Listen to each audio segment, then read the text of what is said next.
Hello, everyone. Hi, Weslynne. I think I've just assigned you as co-host, and let's see if I can find Jay. There's Jay.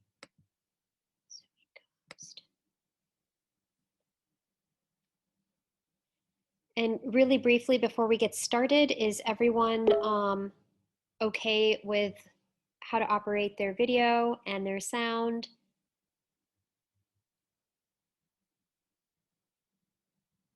Alrighty.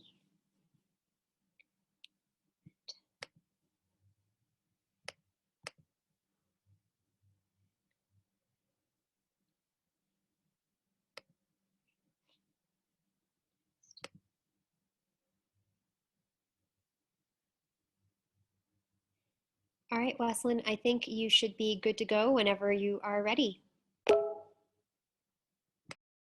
All right, thank you, Miraj.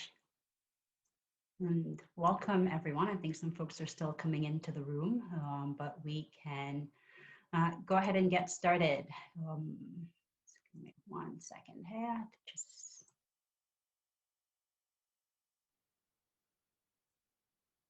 get my presentation together.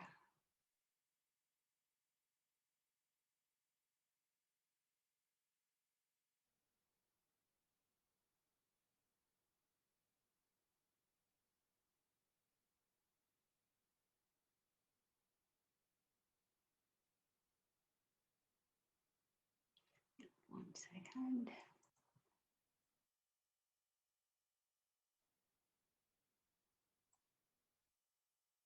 Okay. All right. So to get us going, I just wanted to ask and check in with folks and see how you all are feeling. We will be using the Poll Everywhere software. And so if this is something that you have not used before, we're just going to drop in the chat the link for this. So you can go to pollev.com/Weslynne. And just respond to this multiple choice question about where you are and how you're feeling today.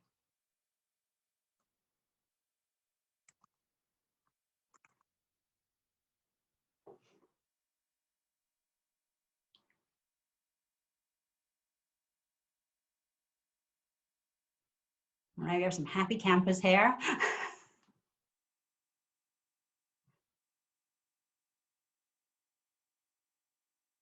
Some mischievous folks.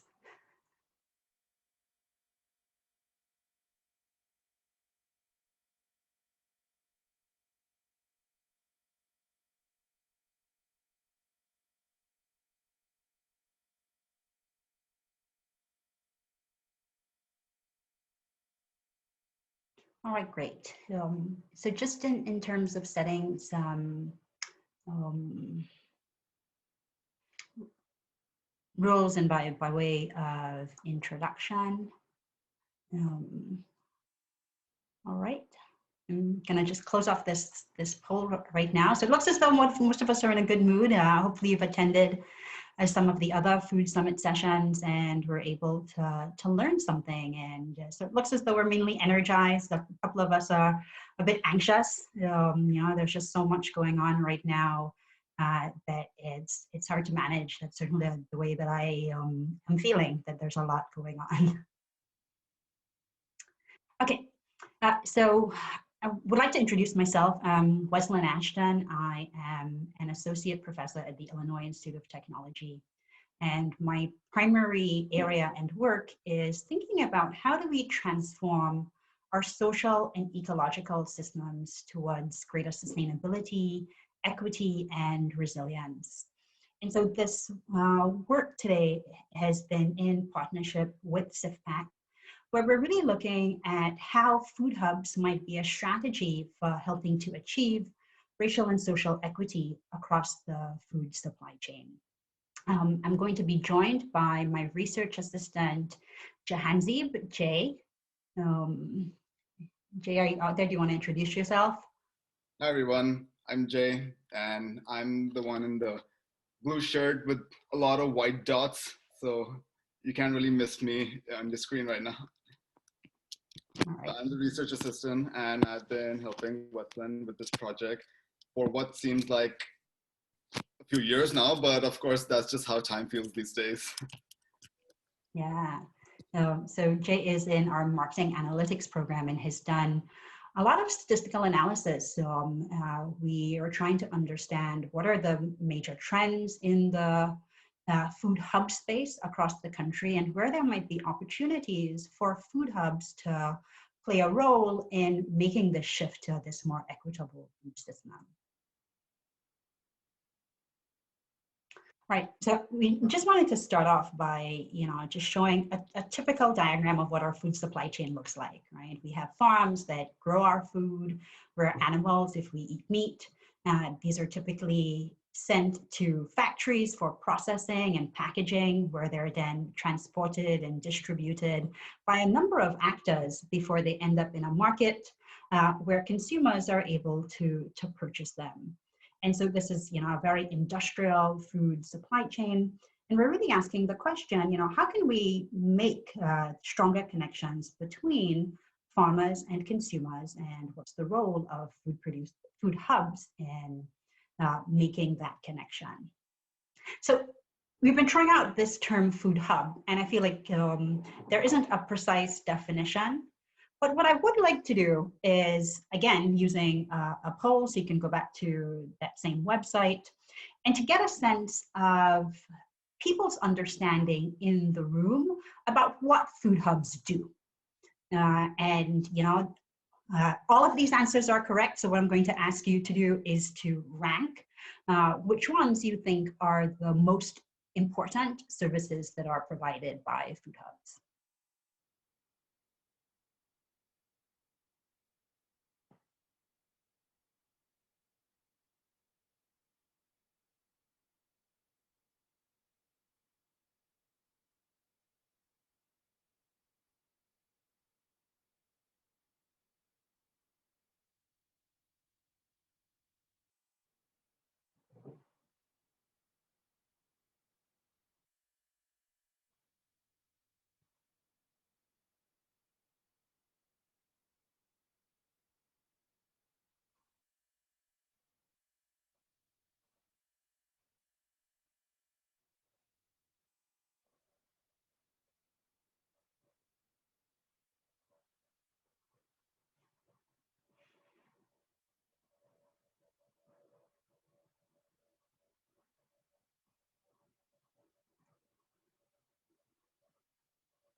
All right, that looks like it's stable there.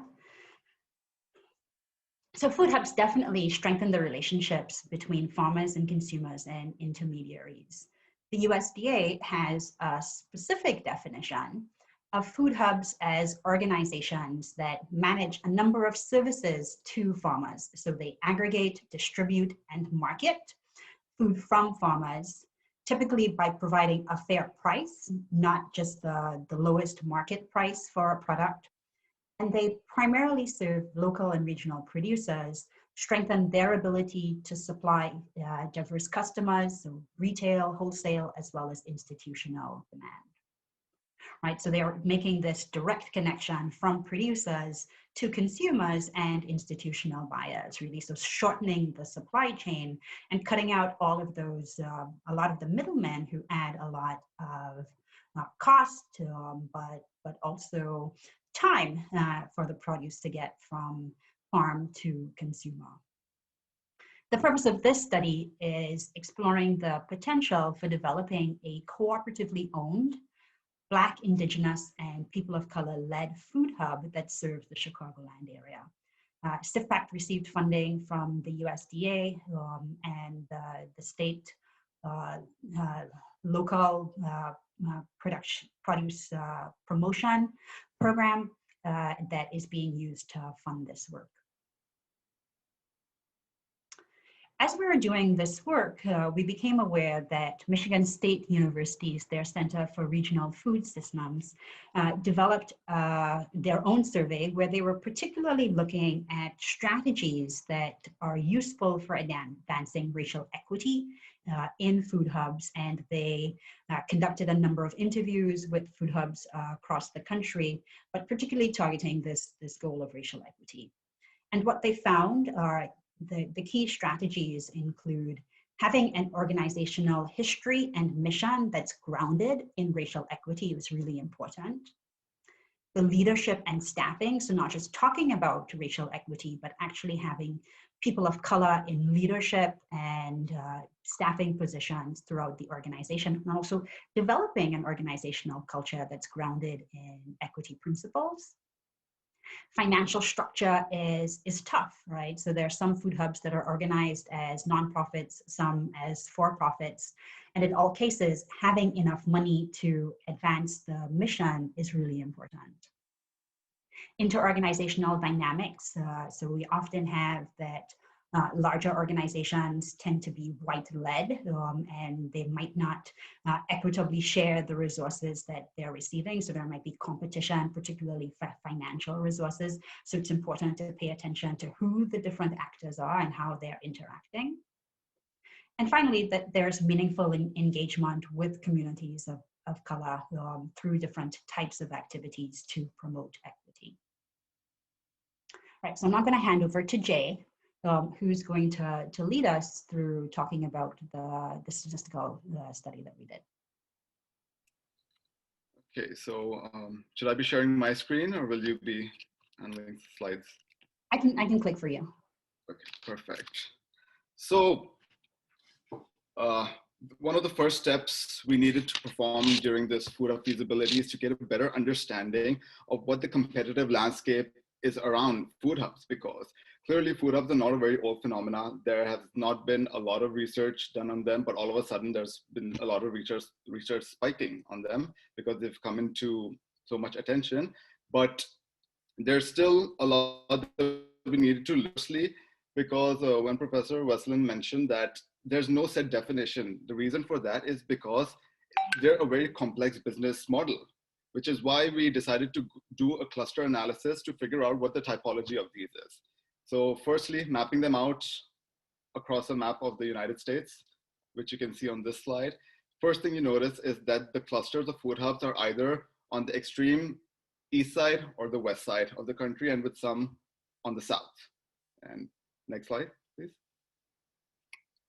So part of our statistical analysis took the form of a cluster analysis where we mapped food hubs out based on how similar they were in terms of things like their legal structure, business model, and the kind of consumer base that they are catering to. And then we did a few tests to test the significance of these relationships. Next, please. So we got a database from the USDA, which was a database of around 248 food hubs, all of the food hubs that are registered with them. And we took that database and we ran our tests on that. So first step to do this was to figure out a classification model for food hubs. And we did that based on firstly their legal structure, and second, their business model. So you can see that majority of them are a profit-based model, but a lot of them are forming nonprofits and cooperatively owned. And we'll talk more about co-ops in the next few slides. And then based on business model, this is considering the kind of consumer base that they cater to. So the farm to business only have wholesale buyers. The farm to consumers only have individual buyers like you and me. And then the hybrids have a mix of wholesale and individual buyers. Next, please. So first thing we notice, and this is a very interesting scatter plot, mainly because this does not look like a scatter plot at all. So right at the top, you see two food hubs, which are earning over $160 million a year. And then the rest of them, majority, around almost 90% of them, are earning less than 100,000, with over 50% earning less than 225,000 at the median. So it's safe to say that food hubs are still among the lower band when it comes to revenue earnings, but some of them are very successful, and we want to learn from those successful models as well. So next, please.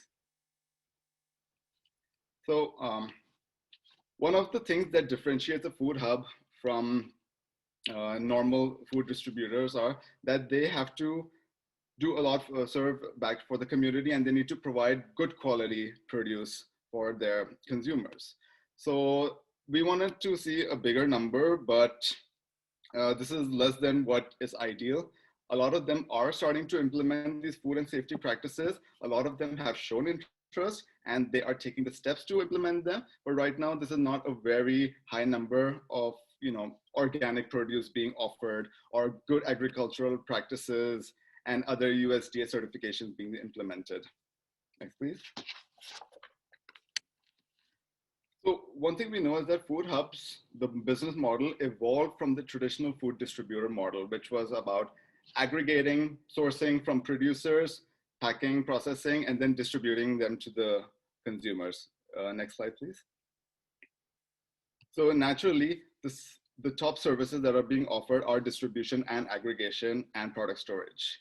But then they have started to introduce more and more services, such as freezing, cutting productions. These are, of course, limited to the ones that actually have the financing to invest in the infrastructure, but we see an increasing number of freezing facilities popping up all of a sudden.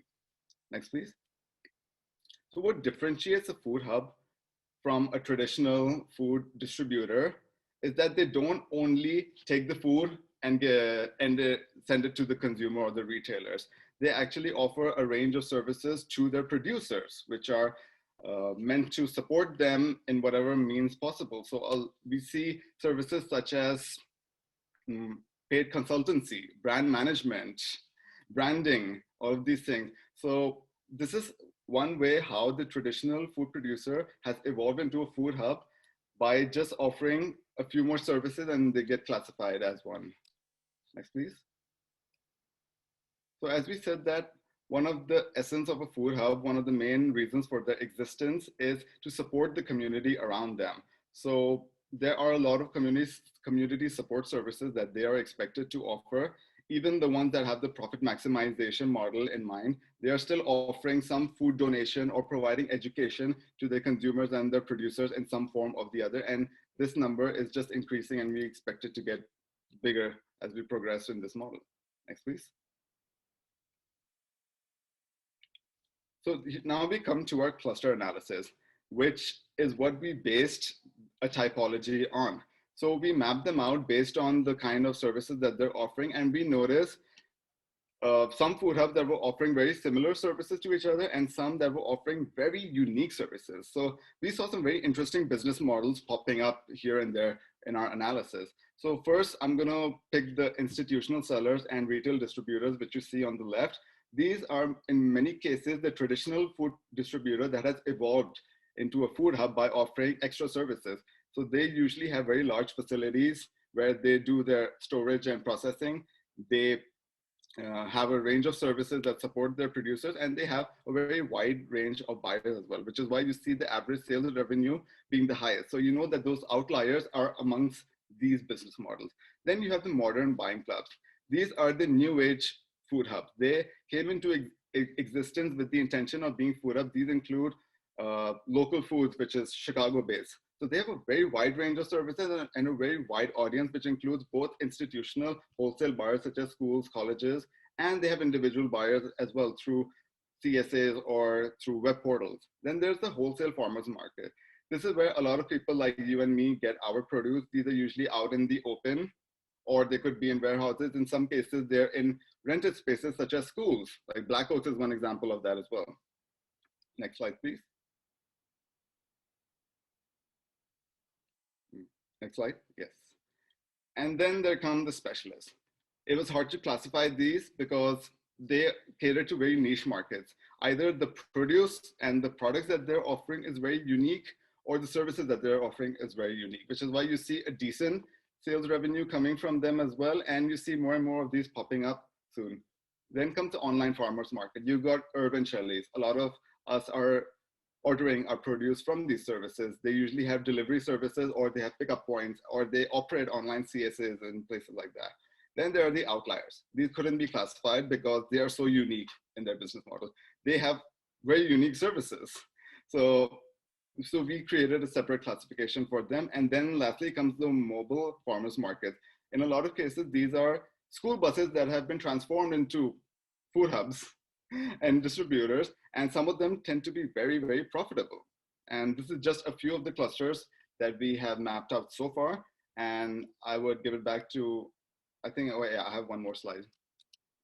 And then, so one of our topics of interest are to actually consider cooperatively owned food hubs, because we see them as a very potential business model for any few good food hubs emerging. So you have 4 types of cooperatively owned ones. There's the consumer co-op that are owned by the people who are buying the produce, and there are multi-stakeholders, which are basically anyone could own them. And then there are the producer and worker co-ops. The consumer co-ops tend to be the most profitable, but we tend to see a few outliers in the multi-stakeholder and the producer co-ops as well.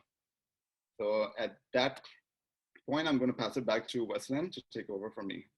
Yeah, so I just wanted to pause here to see if there were any questions. And I think Stephanie has posted a question in the chat about GAP certification. So we saw in this work that only 20% of these 250 food hubs across the country require the farms that they're purchasing from to have GAP certification.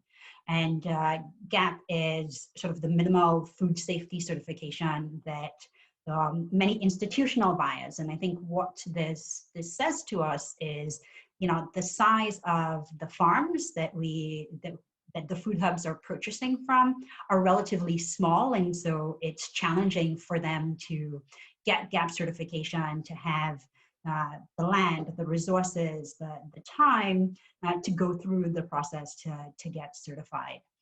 The second part of your question, Stephanie, is how might we increase this? I think I was looking to see if any of our friends from Extension are here, but U of I Extension offers FSMA training, so it's the Food Safety Modernization Act, and there's an Illinois version of this.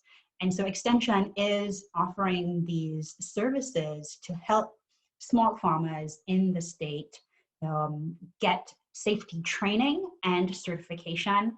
And so in this way, they would be able to sell to buyers that have those requirements.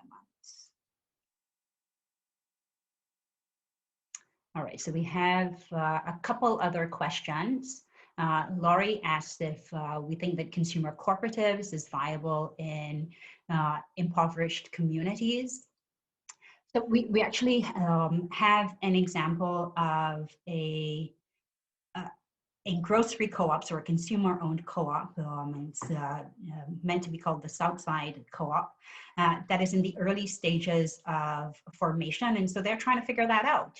Like whether we can have a co-op that's primarily supported by consumers who are low income.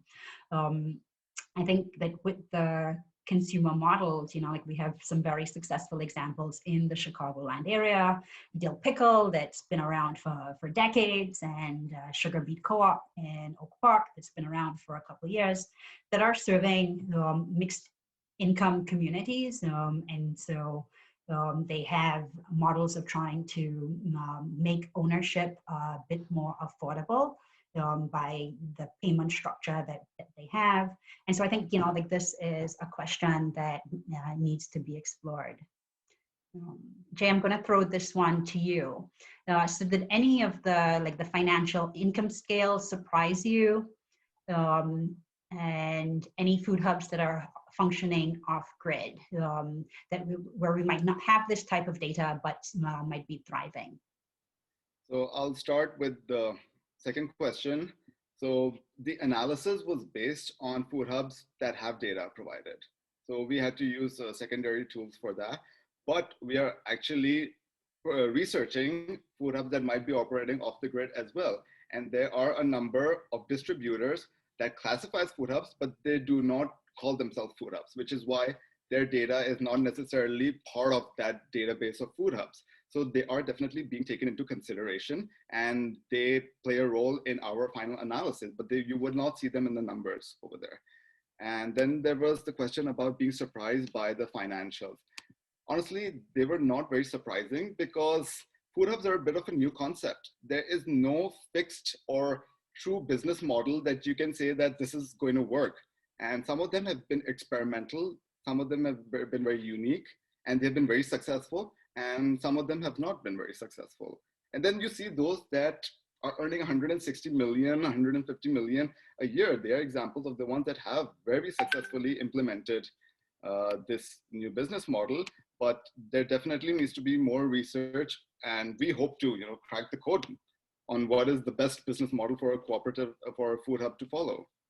Yeah, and recognizing, and so I have a couple more slides that I want to go through, talking about the local context of what we're seeing in Chicago, and then we actually want to spend most of the time in this session in breakout rooms where we can have more in-depth conversations about what this might look like and what types of business models are emerging in Chicago and how we could support them. And it seems as though, like we have great knowledge in this room, and we really want to draw on that to think about how do we recommend, like what are the next steps for really promoting this concept of food hubs in this region.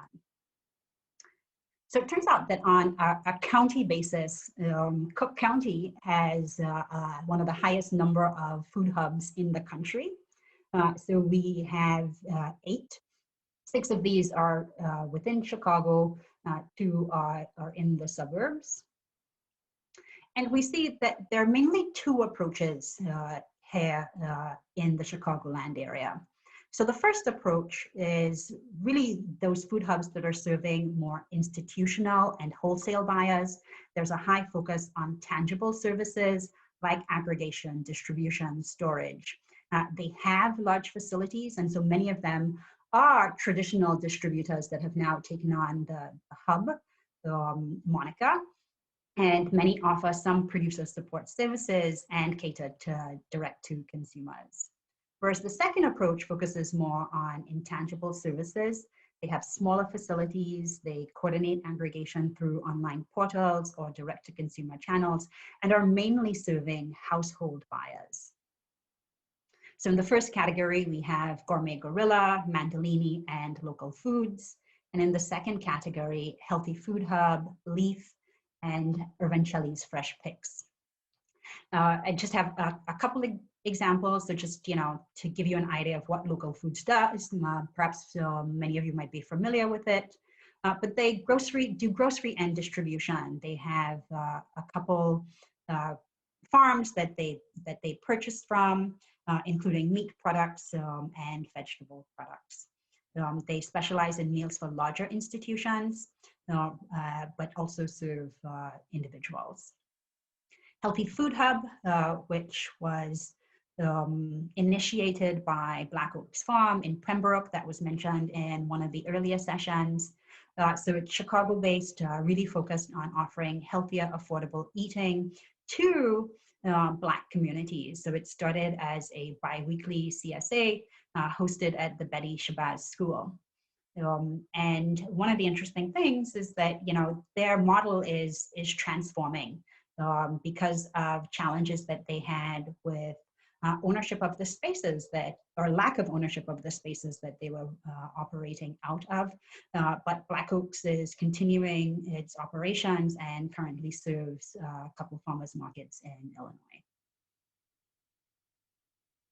And we also see, and so many of these were mentioned in the previous session on cooperative approaches in the food system, that because of COVID and kind of the shift away from institutions with restaurants closing, concerns about safety of food, that organizations, some of which are farms, some of which are farmers markets, developed new models to aggregate and distribute food for farms within their network. So we have Green City Market that started delivery services, Chai Fresh Kitchen that has been working with Women Growers Collective to assemble boxes, but also assemble meals that they're serving to institutions.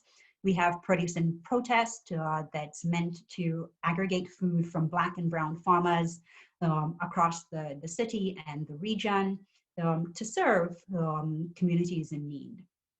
I also mentioned, right, we have this Southside Food Co-op as an emerging model that is in the planning stages. So trying to be a consumer grocery co-op on the South Side. We also heard about Iman's Go Green on Racine, Fresh Healthy Marketplace, as a model that's being developed with the ideas for cooperative ownerships. So as we shift into the breakout rooms, I want to think about or ask us to think about how might we support these types of business models to continue serving the needs of Black and Brown communities, while also trying to access the larger institutional contracts and the financial stability that those larger contracts offer. Okay, so let me ask Miraj or Candice to actually shift us now into the breakout rooms where we'll have space for having more conversations, answering some of these questions, but we also want to use this time to listen to the expertise in this room to hear your thoughts about how we develop these systems.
Marlo, are you having trouble joining the breakout group?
Ishan, are you?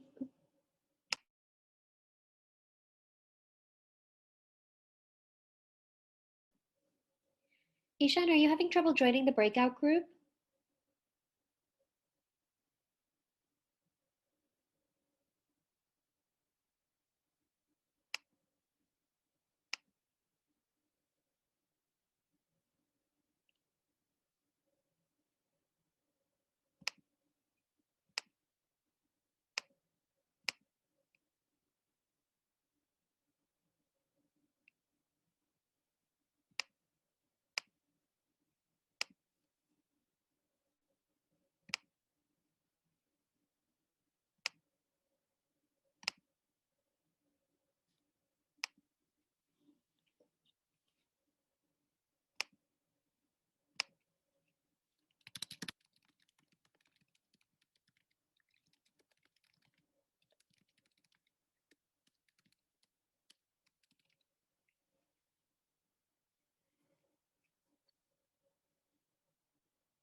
Velma, are you having trouble joining a breakout group? Yeah, so I was in breakout room 2, but then I lost like service, and so I was trying to get back in that breakout room, Okay. but it's only giving me the option for room 1.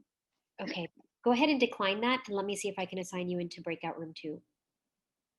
Cool. Do you know how I decline that on the phone? I hit not now, but I think that's the only. One moment. I'm trying to find you on here. Okay, there we go. I found you.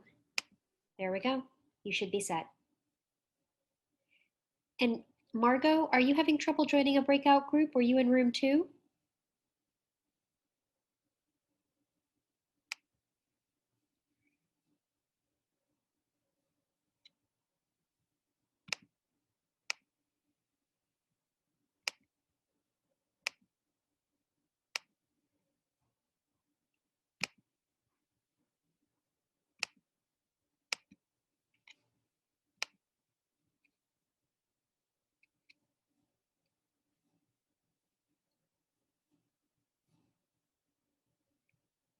Margot, are you trying to join a room?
muted, so we're now back.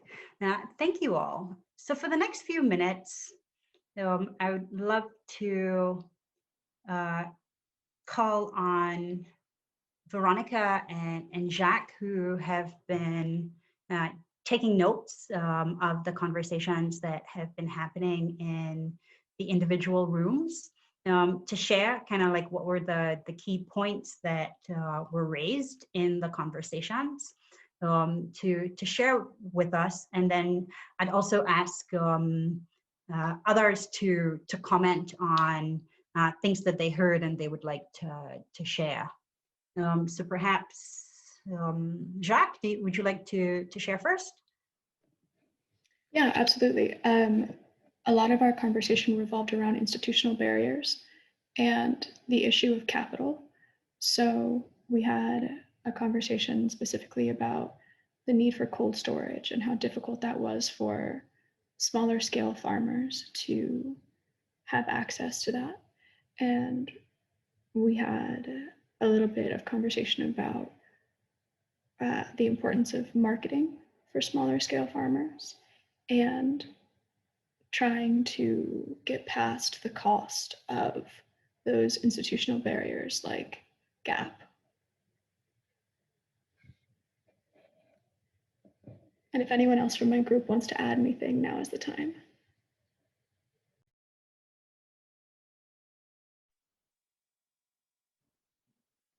Thank you. Veronica? So we had hi everyone. We had a very similar conversation and cold storage did definitely come up. But we also talked a lot about sort of relationships. In the first talking about challenges, there was the idea of sort of the commitments and the trust building between the buyers and the farmers. And in terms of need, while cold storage did come up, a lot of it also talked about sort of finding ways to connect about knowledge, such as pricing strategies and also marketing. That Jack also mentioned. But the role of the food hub could potentially do is sort of close the gap also in terms of covering the cost and access to cold storage, but also insurance and certification, as well as rethinking business models that would put more control and be more simple to manage from the farmer's perspective, such as a consignment model. Other things that sort of popped up when we were starting to talk about was sort of the role of sort of addressing a cultural shift and addressing sort of changing mentalities of what you look for, as well as how different businesses are reacting in COVID and offering new opportunities. Am I missing anything else? It was a very interesting discussion. So thank you, everyone. Yeah, thank you, Veronica.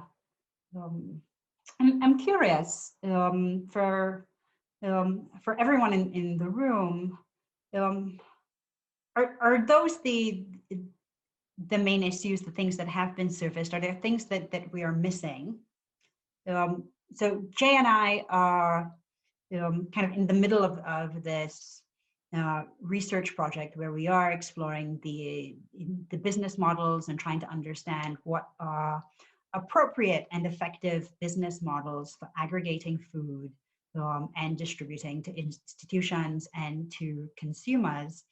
And like are really trying to use this session to tap into the knowledge of this network to understand what are directions that we should be going to. What's the data that you would love to see included in kind of the final report of this study that could really help to shift the needle in terms of equity, of better access to opportunities for farmers and quality food for consumers.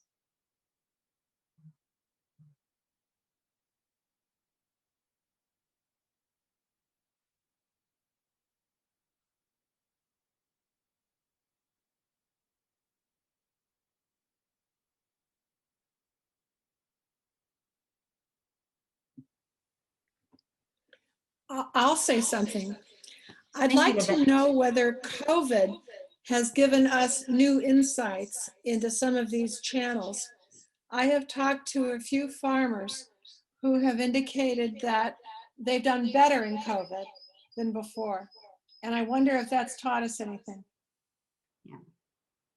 Yeah, I think that there's certainly been mixed experiences, and there are a lot of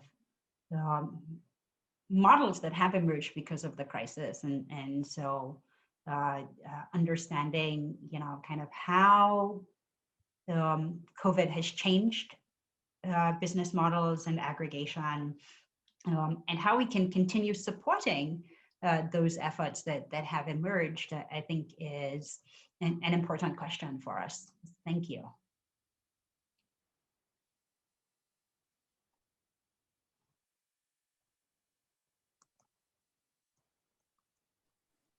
I think maybe one of the things that I'm thinking about is how we can have food hubs elevated to a similar level as like big box stores. I don't know if that's in the frame and scope of your work. Like that's might be a big barrier just for folks to access.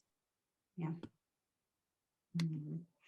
Yeah, and I was just saying this in my group before we came out of the breakout room, that we're seeing, I mean, I would say on the order of maybe 10 to a dozen initiatives across the south and southwest sides of the city that are aggregating, trying to provide healthy marketplaces for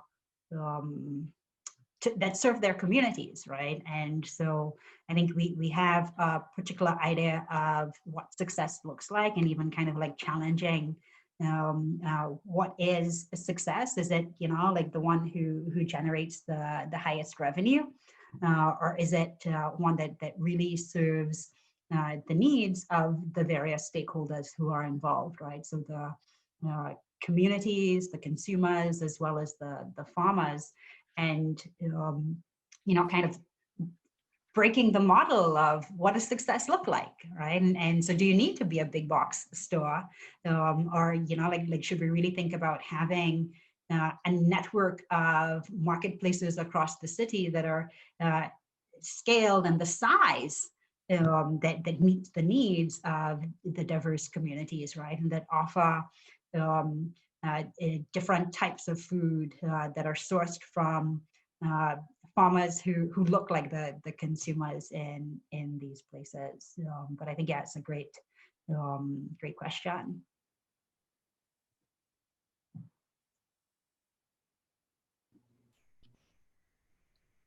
One question that's been coming up in my mind is, and I'm not entirely sure how directly related it is, but it feels like over the last 9 months, there's been a significant amount of underutilized assets that have been like coming up, especially in the private industries.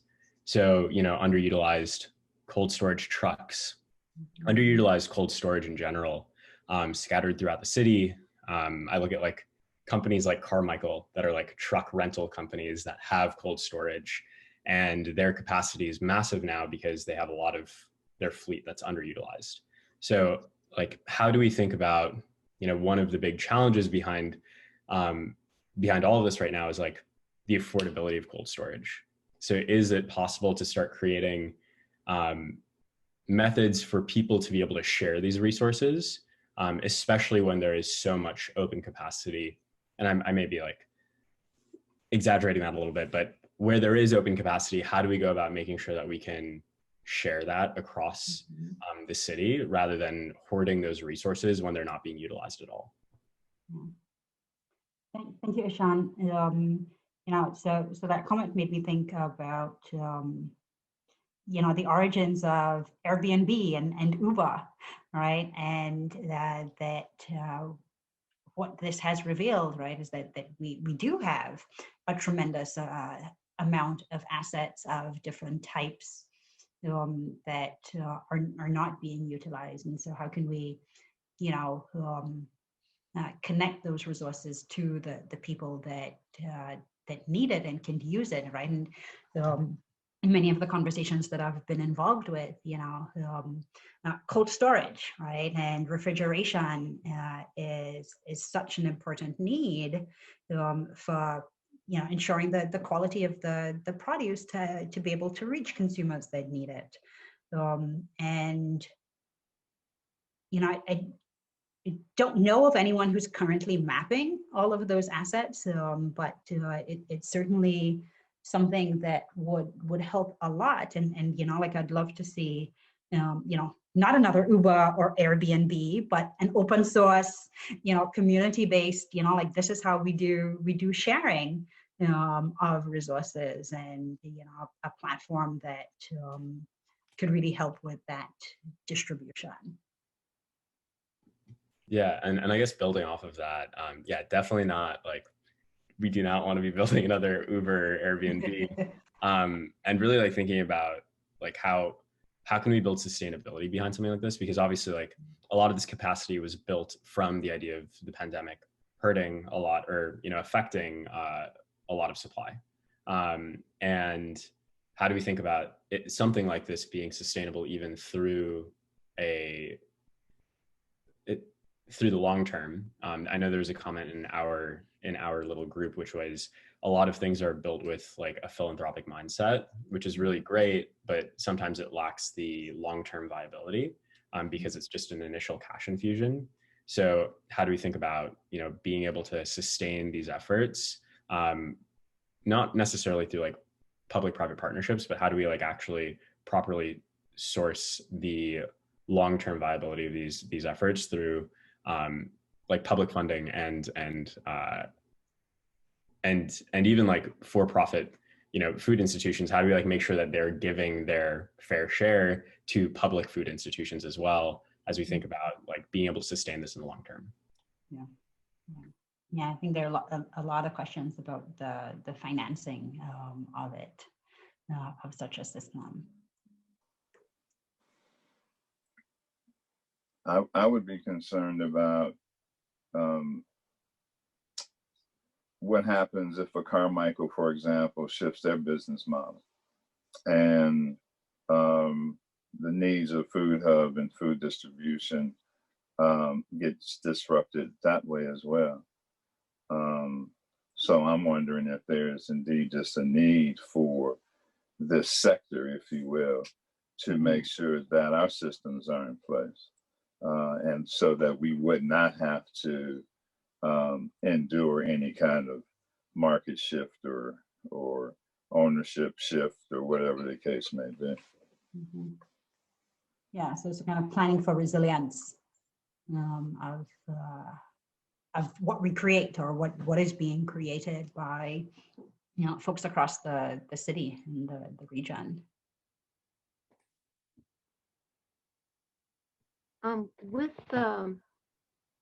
With a lot of the restaurants and some of your major restaurants closing, I mean literally closing for good, they have equipment. And my consideration would be if there's some type of avenue in which those types of individuals could sell or have a facility where they can bring their cold storage equipment, which can in turn turn around and be either lent or sold or rented to some of the urban farmers and small farmers. This would be a way in which there at least would be hands-on knowledge of where the equipment would be. And then it would kind of give some sense of stability to the market itself, so that, like Oren is saying, that if in fact there is a shift, it would not be one that would be major to the food industry. Thank you, Carmen. I see Mirage dropping lots of nuggets in the chat, and I wonder if I could just call on you, Mirage, to talk a bit about the COVID business response group. Yeah, thank you, Weslynne. So, as many of you know, Chicago Food Policy Action Council has been convening several working groups since the onset of COVID, and these working groups have been focused across many different areas. But one of our working groups is the Food Business Working Group, and currently we are focused on addressing the need for cold storage. And one way in which we are doing this is by actually discussing how a map could be created of cold storage facilities and resources, and also getting at the question of what the need for cold storage is. And so for those of you who are actually interested specifically in this group's work or in any of our other groups, I just posted a link to a Google form for our COVID-19 rapid response, and you can use that Google form to basically get connected to updates coming out of those groups or to actually join a working group yourself. Thank you. Thank you.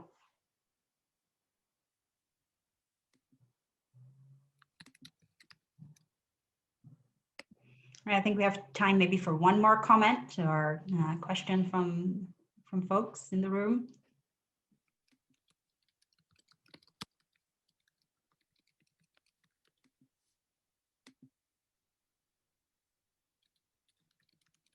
Hi, everybody. My name is Flor. I think, Ishan, something that you mentioned that like still, I think about often is just like the building like models of resilience, or like building a financial model of resilience. Because I think that whatever is built has to withstand the forces of capitalism, unfortunately. And I'm thinking about my community that I've been a part of that has been able. It's an organization. It's a partnership between two organizations in my town of Pescadero that through a USDA grant essentially started sourcing primarily from small farms. Distributing over like 800 boxes of food on a weekly basis to the town. And that's beautiful, that's wonderful. They've been able to meet farmers at their pricing as well, which I think is like a really big issue for small farmers, is to like meet their wholesale prices. And I'm curious, and so what does that look like beyond that like USDA grant, right? Like what, so where the actual market meets, like I see like the food hubs as like opportunities, but also just really curious as to how to meet that need. I think Peter Hoy talked about seeing one of a case in our breakout group of a food hub closing and a lot of people not having access to that food because like farmers were putting the prices up, because food hubs are putting the prices up, which is like an actual like reality. It's a financial reality to survive this economic system. So I'm curious specifically Weslynne and Jay, about what you're learning from your research about what makes those like successful. Can we have both? Can we meet the needs of like communities that go beyond? Can we meet the needs, address? Can we meet the food needs of communities that normally don't have access to like good, nutritionally dense food? And can we meet the needs of the farmers? Because I've been farming for 8 years, and one of the biggest challenges that I see is like I'm getting priced out by farmers that are bigger than me. Right? Like the bigger the scale, the lower the price, and some of these institutional buyers are like pushing me that I can't compete, right? And so I'm curious. I want to grow food. I want good food to go to the people that need it. And I want to be a vector for that in whatever capacity. But I'm also seeing like financial like constraints And a lot of those institutional, to be honest. Yeah. Yes, those are great points, Flor. As part of the research, so we've done kind of this broad statistical analysis, but one of the things we want to do is to, have interviews with some of these hubs to precisely understand, some of the profitability issues and the more detailed, nuanced understanding of the services they provide and the cost benefits and profitability of different types of services, so that we can put those together, so we really have a better understanding of what it would take. Jay, do you have anything to add to that? Well, that is seriously the kind of question that we are struggling to answer. So I definitely hope that we do come up with a solution. But we definitely need to hear from more producers, because this is not the kind of insight that we will be able to get from data sets or from a lot of the food hubs that don't have this problem. So yes, if more producers like Flor can get in touch with us, we would definitely love to hear from you all. Yeah, and so we are at time. So thank all of you for sticking around and being a part of this conversation. We really appreciate hearing the diverse perspectives. And as Jay mentioned, we want to continue these conversations and are looking for folks to interview who are either on the food producer side or on the aggregation side, so we get this better understanding of the costs and the opportunities for growing food hubs in this region. So thank you all. Our contact information is here. I've also shared in the SCED a copy of the presentation, so you'd be able to access that. And our contact information is also there. Thank you all. And also, there is a short survey providing feedback for this session. And so please, please, please provide your feedback. I have posted a link into the chat window for that. Thank you. Thanks, Maraj. Thank you, Weslynne. Thank you, Jay. Thank you, everyone.